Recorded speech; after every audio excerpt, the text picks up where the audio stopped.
Mina nomyeni wami uMlambo sisanda kushada, sikusakwi-honeymoon stage. Uthando luvutha bhe, luvutha amalangabi. Mina-ke la engisebenza khona e-ABC Attorneys ngummeli, ummeli oqavile khona engidila nama-criminal cases. Mase kuthi umyeni wami-ke uMlambo usebenza enkampanini yakubo la abambisene khona nobaba wakhe, iMlambo Attorneys.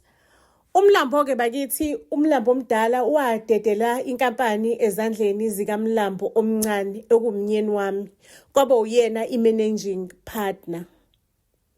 Shukuthi ngelinye ilanga-ke ngibuye early emsebenzini, kunomuntu nje ongithele ngedrink ngephutha. Ngagoduka-ke ngahamba ngayoshintsha because bekuzoba neclient elikhulu ekumele ngilimithe after that. Bengeke lelo client ngilimithe ngima napha. Ngithe mangabe ngise-closet ngisomisa nje, ngisazomisa ngomisa ney'nwele because iy'nwele zami y'thelekile. Ngizwe umyeni wami engena.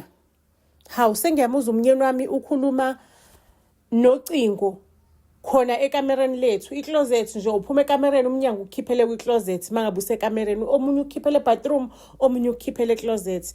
Ngiyamuza umyeni wami ukhuluma nocingo. Ocingweni uthi ukolota isamba esikhulu semali, imali enkulu edlula ama-assets wabo lekhaya ehlanganisiwe wonke, umuzi wakhe, umuzi kaMlambo, imoto kanye nefem. Uyiboleka ebanganini bakhe abayigwili, nakuma-client amanye ake wawasebenzisa ayigwili.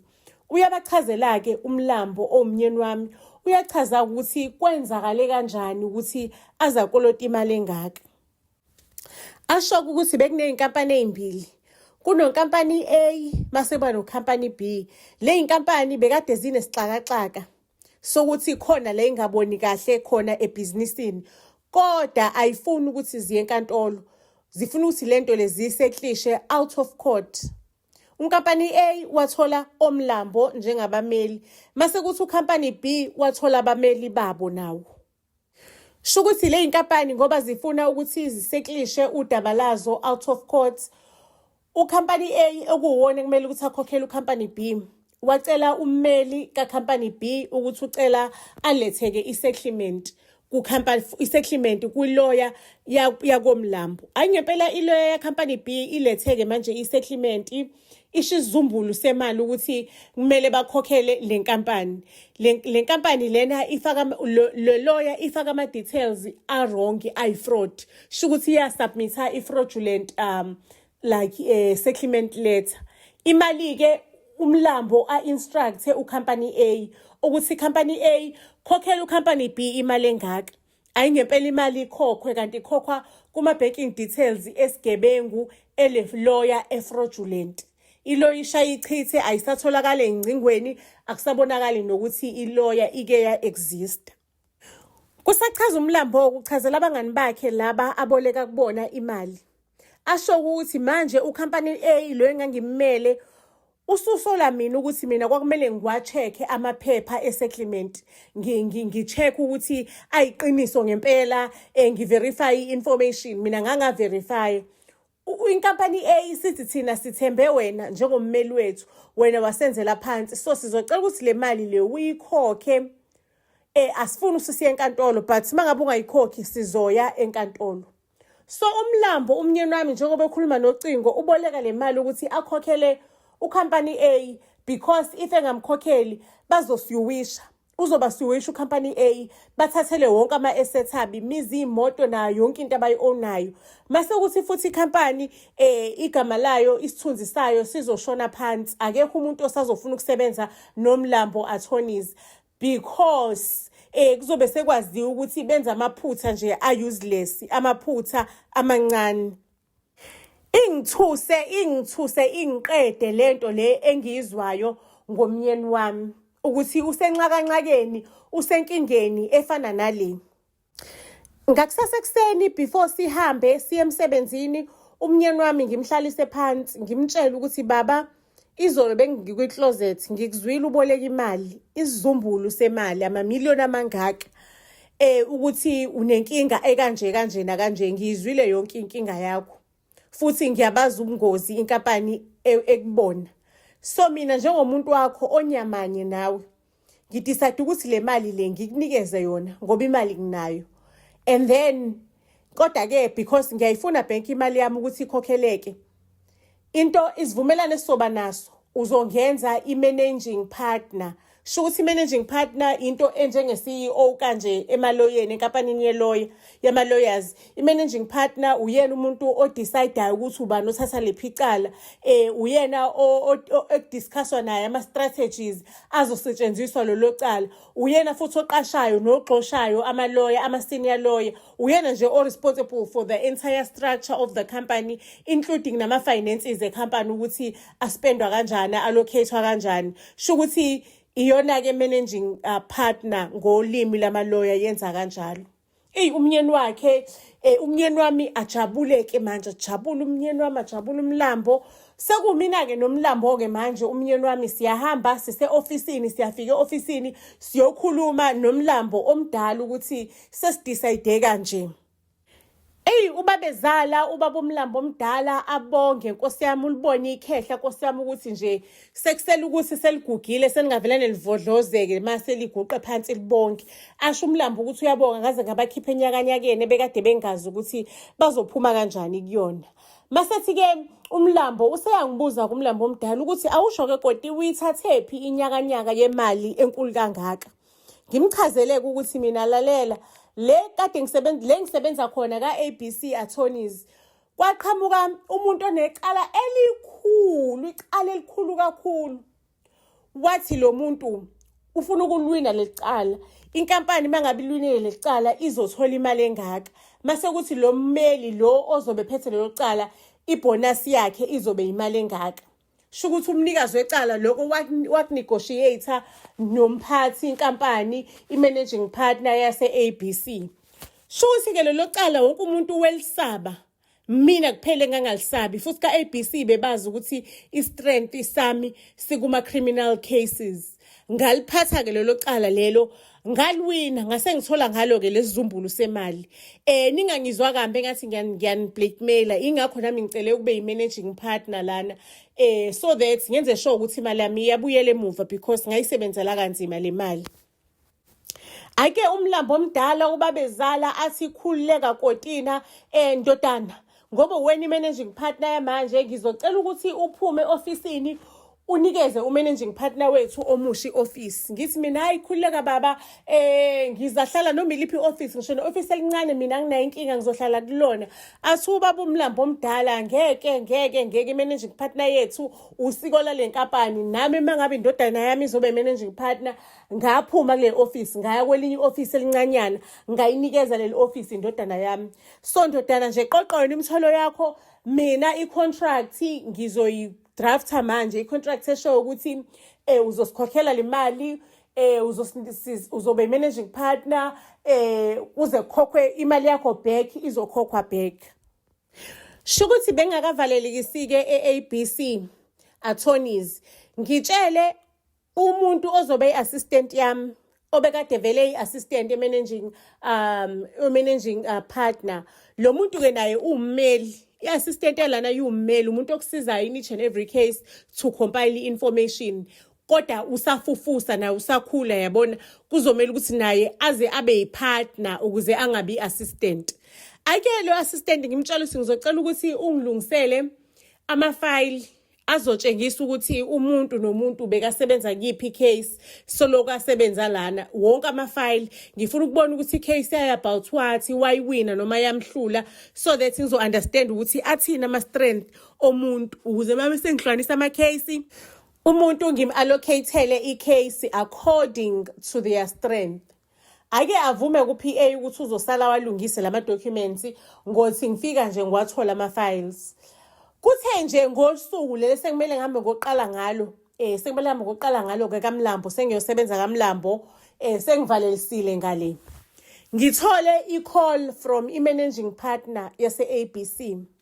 Ngibhizi ngilungela ukuhamba. Ingitsheleke le call ukuthi icela ukuthi ngingahambi because i-company sangidinga, umsebenzi wami ngiyashaya ispan sami. icela ukuthi ngingahambi bangamane bangenzele i-raise or benze i-counter offer bamethe isalary engizobe ngiyithola ngala kaMlambo. Ngixoliseke Nkosi yami ngisho ukuthi isinqumo sengisithathile ngiyosebenza nomnyeni wami angisasiyi competitor yakhe sesiyosebenza ngisicabangisisile lesinqumo futhi ngisithathile isona sinqumo engisithathayo ngiyaxolisa kakhulu managing partner angeke ngize ngikwazi ukubuyela lapho. Wathi uyancenga uABC uyancenga kwasho ukuthi isinqumo sami ngase ngisithathile. Usuku lami lokuqala-ke emsebenzini sengihleli kwingquzumela ye-ofisi elikhulu, ofisi elingaka ngiyasebenza. Afike ngempela-ke u-assistant-ke lona angene ofisini lami uzongilethela amafayili lawa engwacelile. Afike bandla Shemi akhulume kahle kutshengisa ukuthi intombazane positive uyafuna ukuthi sisebenzisane angitshela ukuthi yonke into engiyidingayo nemininingwane engiyifunayo useyihlanganisile wanginikeza yona. Ngibonge-ke futhi ngimtshela ukuthi I'm looking forward ukusebenza naye. Ake ugeli aphume ahambe ngisale ngisebenze. Emva kweinsukwana kube khona isiphithiphithi ofisini phakathi kwami nomnyeni wami. Umnyeni wami esengene nezicaphe ofisini engibuza ukuthi how come mina yena allocateelwe ama case ama labor cases. How come wonke ama-cases engimnikeza wona ngimnikeza ama-labor cases yena ufuna ama-criminal cases ufuna ukuyogrilla iboshwa ejele. Usangibuza kahle. Ngimtsheleke mina ngithi ngiyaxolisa myeni wami ngihambile ngayobuka wonke ama-cases owenzile selokwajoyina inkampani ngabona ukuthi ama-criminal cases wonke bekade ungawawini kodwa ama-labor cases awukazi uhlule ngisho nelilodwa ubuwawina wonke ama-cases. Athi umnyeni cha ama-criminal cases I'm also good kuma-criminal cases so kuyikona ukuthi vele lowo muntu loyo icala usukwelenzile usuyedeserve vele ukuboshwa. Ngithi no ngihambile ngabuka wonke ama-files ngawabona ama-loopholes ngasibona istrength sakho ukuthi istrength sakho sila. Ngimkhothela ukuthi icala lokuthi nelukuthi bungalwina if buthe kanje nakanje. Avelana adinwe kumnyeni wami athi sho ukuthi ubungitrephile the whole entire time. Kwazi bani ukuthi akusiwena inothumelele yamuntu ukuthi angilethele ama-fraudulent documents. Kwazi bani ubufuna ukungisiza khona uzongiphatha kanjena uzongiphatha kanje unginikeza ama-cases e-labor. Uyangibona kahle mina usungenza usilinayo unginikeza ama-cases e-labor. Ngithi cha myeni wami ukuthi uphethe ama-cases e-labor akusho ukuthi usinayi ama-case nawo. Shukuthi ingxabano yethu iqhubeke ngisho nasekhaya umnyeni ula akayibekile phansi umnyeni uyangilwisa uthi nje ngizoze ngimnikeze ama-criminal cases. Uyangilwisa umnyeni. Yabona mina mase ngisekhaya-ke bakwethu indaba zebhizinisi ney'ndaba zasemsebenzini angizikhulumi ngisuke sengunkosikazi ekhaya. Cabanga nasekamereni-ke mangabe ngithi ngiyasondela kumnyeni wami umnyeni uyangincintsha. Umnyeni ungiphushela le akasafuni lutho. Hayibo! Nanti ibhadi isho ukuthi sengizoba uboss e-ofisini ngiphinde nale embhedeni ngibe uboss ngoba phela umuntu nje akasayingeni indaba yami. Sho ukuthi ngelinye ilanga-ke kufike iclient e-ofisini lethu. Iclient-ke leli iclient elikhulu, iclient elisigwili yezwa. Likhiphe isizumbulu semali sathi if kuwukuthi le case leli silwinile inkampani izoyikhokhela imali engaka nebonus engaka for umuntu ozophatha lecala. Shukuthi thina iclient bekade singakaliboni ngaloso sikhathi. Mangabe iclient sesihlangene sesibamba meeting nalo umuntu olibonile le client lafikela kuyena lafinyela kumnyeni wami or umnyeni wami nje owa communicator nalo. Umnyeni wami useyachaza ukuthi nangu so iclient elikanje line problem ekanjena ukuthiwa isibhamu salo sibulale abantu abawu-72. Le client leli kahle kahle basically lizodilikelwa ijele because isibhamu saso kuthiwa sibulele abantu abawu-72. Hayi-ke ngicela ukunitshela ukuthi iclient lathi lona lizokhipha u-350 million for le case ukuthi lidefendwe. Mangabe kuwukuthi liwinile lizokhokha futhi ibonus ka-350 million again to the company. Shukuthi umnyeni wami uyena-ke manje okhuluma lo daba ukuthi wahlangana le client lithe lifuna ukurepresentwa uyena ozothatha leli case because uke wayenza i-case esimilar to this one. Hawu silaleleke sonke phela shikuthi livelana iclient liphike lithi no angishongo mina ukuthi ngifuna ukurepresentwa wena. I demand ukurepresentwa uMesisi Mlambo. Ngicela nje ukurepresentwa uMesisi Mlambo, uyena engimtrustayo, because wayenza the same case ye-client inkathi esasebenza e-ABC. Kahle kahle ngiqale e-ABC ngithi ngiyofuna yena, bathi akasasebenzi, bangafuni ukungitshela ukuthi usesebenza phi. Ngamfuna, ngamhunter down, ngaze ngamthola.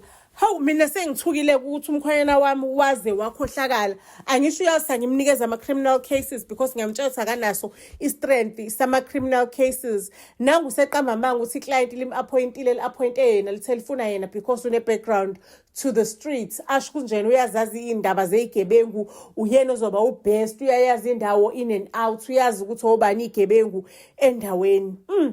Ingithuseke lento le. Ayike umboneke nobabezale seshaya umfana wakhe ngehla ukuthi back down ndoda. Angivumeke mina ngisho ukuthi ngizolithatha i-case leli for the benefits of the company as well as for the benefits of the client. Ngizolithatha lecala. Mase ke i-client ke liba nesicelo sokuthi because asatrust umuntu selidiscover ukuthi ngisho nezindonga zinamadlebe indonga. Linendawo yalo, i-security i-very high. Mase kuthi kule ndawo futhi mangabe kunomuntu i-system yakhona iya-detector isho ukuthi kunomuntu kuphi. Futhi i-system yakhona i-soundproofed. So ucela ukuthi ama-discussions wonke uMesisi Mlambo abazoba nawo bahambe baye laphayana kuleya ndawo yakhe le-soundproof ene-system ethola yonke into. Bambe baye kuyona ene-security e-very high, baye kuyona bambe bodiscussa icala, mnikeze yonke imininingwane yecala. Yathi indoda yami ibuya kulomhlangano, yahamba yaya edeskini le-assistant yami. Idesk le-assistant yami nje i-office elingaphandle kwelami, it's just like some sort of a reception area sort of, but it's an office. Yafika ke yathi ku-assistant yami indoda, Mamela, ngizwile kuthiwa ngiyalazi udaba lakho ukuthi kudala uyifuna i-promotion yokuthi nawe ube yi-partner la ecompanyini. So lalela into ezokwenzakala, mangabe kuwukuthi interested uyafuna ukuthi ube yi-partner, kuzomela ukuthi ufike ehotela room number bani sizodiscussa ukuthi ungaba kanjani i-partner. U-assistant wami aqwayizisa amehlo kwindoda yami etshengisa ukuthi uzofika. Phela ke vele assistant kudala eyifuna le ndoda, mina ngingakafiki even na kwi-picture. Ngicela ukunitshela ukuthi ehotela ke after sebenzile izinto ezenziwayo ngoba u-assistant wafike wayipost endodeni. Indoda yona yayifuna kuzodiscuss i-plan nje kwagcinwa eseyiphosta le kuyona indoda. Ayike ngicela ukunitshela ke indoda siyadiscussa ukuthi Mamela into ezokwenzakala wena ngoba uyi-assistant yalo muntu uzolalela yonke into ayenzayo ukuthi ubhizi ngani umsize kuyona yonke into.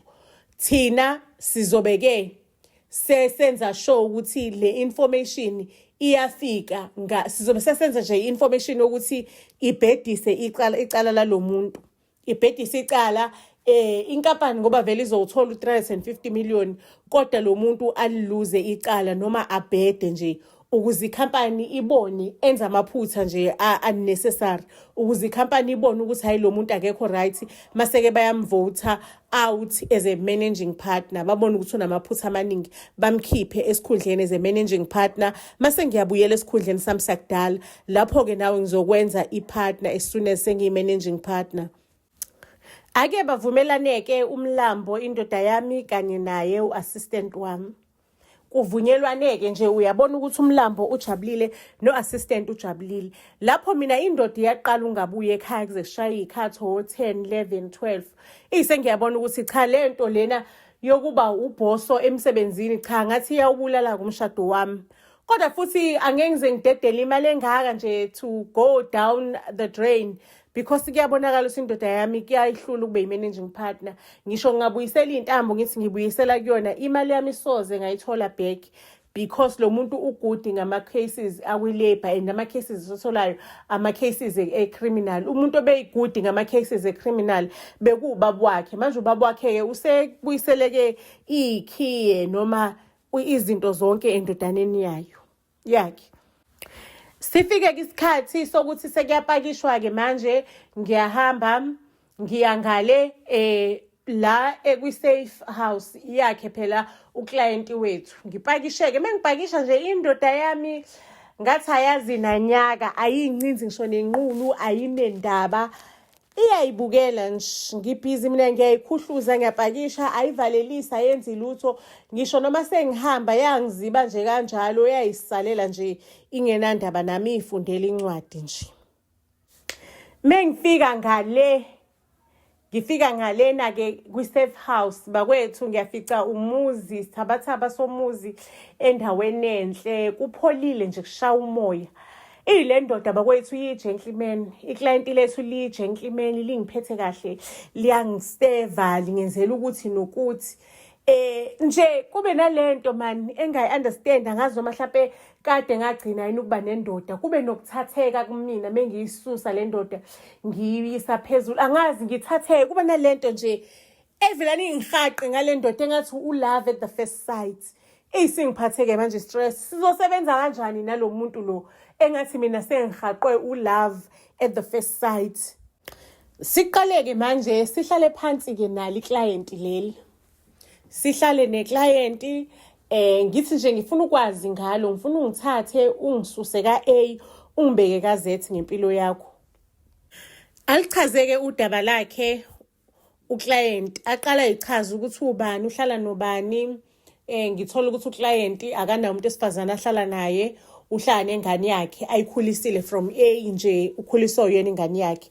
Hayi mangabe sekhuluma uklayenti asho ukuthi into eyenzakala, kwafika abantu bezo-strike la, bethi batshali yekani ukufaka ushukela emazambaneni, batshali yekani ukufaka ushukela emazambaneni, amazambane asweet. Sho ukuthi lo mfana lo u-owna iplaza elikhulu, u-owna iplaza elikhulu. Hayi abantu ba-strike, inqwaba yabantu enga-understand ukuthi baqhamukaphi, and labantu akasiye ifama yedwa, and futhi yena akaspecialize kakhulu ngamazambane, uspecialize ngezinto ezihlukile ehlukahlukene. Uneplazi maseba nelinye ibhizinisi futhi. Hake usho ukuthi abantu ba-strike-ke, after that walala nje as usual. Yilalo langa-ke leli ekuthiwa isibhamu sakhe sabulala abantu abawu-74. Kanjani? Sabulala abantu abawu-74 kanjani? Hake sengiyambuza ukuthi abantu sababulala in one day labantu, kuthiwa cha abantu laba bafa ngey'nsuku ey'hlukahlukene. But kusukela ngalela langa leli le-strike. And into yakhona kube ngathi abantu abatargetile ngoba some of those people were parts of the strike. Kumina lento le ivelane ibukeke njenge-sabotage. Ngiyaphuthuma-ke manje ngiyahamba ngiyofuna u-assistant wami, ngiyamfonela efonini, kunento ekumele angenzele yona fast before i-expire lonto leyo, and umuntu ongangenzela lonto leyo uyena kuphela. Ngithi ngiyamfonela assistant akalibambi ucingo nje liyaringa akalibambi. Ngicabanga usikonje ngingamthola kanjani assistant because angimazi ukuthi ukuphi, understand. Ngivelane ngi-track ifoni yasemsebenzini because le foni le ngimfonela kuyona ifoni yasemsebenzini. Hayibo, ifoni ingikhombise ukuthi ukwenye yezindlu zethu mina nomnyeni wami, kwenye yama-penthouse yami nomnyeni wami. Ngithi mangabe ngithi ngiyafica laphayana Nkosi yami, ngithi nje ngisasemnyangweni ngizwa umsindo wenkonzo yekamero oqhuma phezulu, and ikhethini livulekile kancane, kuyabonakala u-assistant wami uwenza inkonzo yekamero nomnyeni wami. Kubuye-ke manje imicabango eminingi, ngicabanga ngale khathi indoda yafika khona ekamereni ngabo 11 endlini for the first time. Ngathi mina hawu kanti kuza uhamba no-assistant nikwanuka iperfume ye-assistant. Le ndoda yathona shuthi usuhlezi uphupha lo-assistant wakho. Mucabanga mina ngiqoka ama-perfume abafazi. Acabange zonke lezo zinto, acabange nje ushuthi labantu laba mhlampe maybe they are working together because indoda yami is against mina e-ofisini, yonke into eyenzayo nje i-against mina. Ngicela ukuntshela ukuthi ngalisesha icala, u-assistant ngimupha nje information e-wrong, ngalisesha icala, ngalisearcha ngali-investigator ngaze ngabona ukuthi sabotage kunelinye indiya ekuthiwa ubhavanye omunye umama nje wemmise kambi uclient yami because eyi-competitor yabona ebona ukuthi uclient uyena osethatha kwasani. Ngicela ukunitshela ukuthi salwina kanjalo icala enkantolo. Akabange esakwazi umyeni wami ukuthi angikhiphe esihlalweni as i-managing partner. But after that, imali eyayibekiwe ngangizothola isiteki esikhulu kuleyo mali. Ngakwazi ukuthi ngiyiqalele yami ifem. Ngahlukana nalesikhohlakali somyeni. Ngagcine sengithandana nalo-ke le client. Ngikhuluma nje sishadile, sinabantwana, kumnandi ekhaya. Impilo iyaqhubeka, iyaphambili. Ngicela kusibeka lapho-ke isitori sethu okwanamhlanje. Ayilali ibonene ey'torini ey'landelayo. Ningakhohlwa ukuthi ni-like, ni-subscribe, mase niyashare. Buzz SA to all social media platforms. Siyanithanda kakhulu.